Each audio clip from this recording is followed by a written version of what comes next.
ونسلم على رسوله الكريم اما بعد اعوذ باللہ من الشیطان الرجیم بسم اللہ الرحمن الرحیم قال اللہ تبارک و تعالی فی القرآن المجید والفرقان الحمید والضحی واللیل اذا سجا ما ودعک ربک وما قلی وَلَلْآخِرَةُ خَيْرٌ لَكَ مِنَ الْأُولَىٰ وَلَسَوْفَ يُعْطِيكَ رَبُّكَ فَتَرْضَىٰ صدق اللہ مولانا العظیم وصدق رسولہ النبی الکریم۔ نہایت واجب الاحترام محترم اور محتشم علماء کرام، سیاسی و سماجی زعماء، دور و نزدیک سے تشریف لائے ہوئے عشاق رسول اور طلباء، آپ سب کو آج کا یہ عظیم دن مبارک ہو۔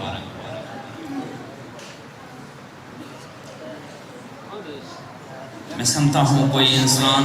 اس ہستی کی تعریف و نعت کیسے بیان کر سکتا ہے جس کی نعت بیان کرتے ہوئے خالق ارض و سما نے الحمد سے والناس تک قرآن بھیج دیا۔ آپ کے معجزات کی اتنی کثیر تعداد ہے کہ جتنی سابقہ تمام انبیاء کرام کے معجزات اگر اکٹھے کر دیے جائیں پھر بھی آپ کے معجزات کی تفصیل کہیں زیادہ ہے۔ آپ کی نعت خود خالق ارض و سما بھی بیان کر رہا ہے،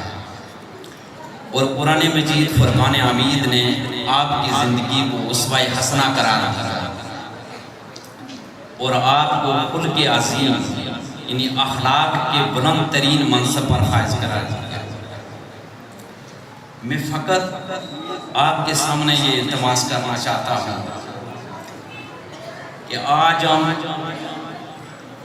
جس دور سے گزر رہے ہیں، خاص کر یہ جو ہمارا معاشرہ ہے، ماشاء اللہ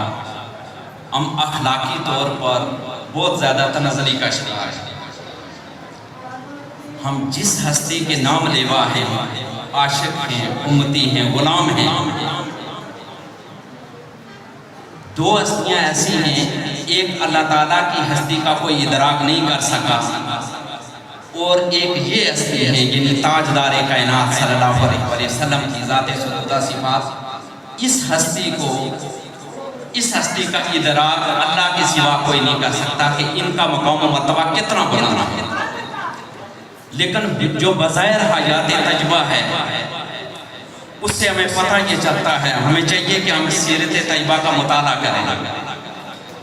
اس سے پتہ یہ چلتا ہے کہ آپ کی ساری جو حیات تجربہ ہے وہ دوسروں کے لیے بس آپ نے بظاہر 63 برس زندگی گزاری لیکن زندگی میں کبھی جھوٹ نہیں بولا۔ آج میں سمجھتا ہوں تجدید عہد کا دن ہے، ہمیں بھی آج آقا کا غلام ہونے کے ناطے یہ یہاں سے وعدہ کر کے ہم جائیں کہ اگر ہمارے آقا حضور تاجدار کائنات صلی اللہ علیہ وسلم نے کبھی جھوٹ نہیں بولا تو آج سے ہم جھوٹ نہیں بولیں۔ آقا علیہ السلام نے اگر ساری زندگی کبھی بددیانتی نہیں کی تو آج ہمیں بھی یہ وعدہ کر کے یہاں جانا آنا ہوگا کہ آج سے ہم بھی کبھی بھی بددیانتی نہیں کریں گے، دیانتداری کا مظاہرہ کریں گے، امانت داری کا مظاہرہ کریں گے، دوسروں کے لیے بے لوث جو کام ہو سکے کریں گے۔ اللہ تبارک و تعالی میری اور آپ کی حاضری اپنی بارگاہ میں قبول فرمائے۔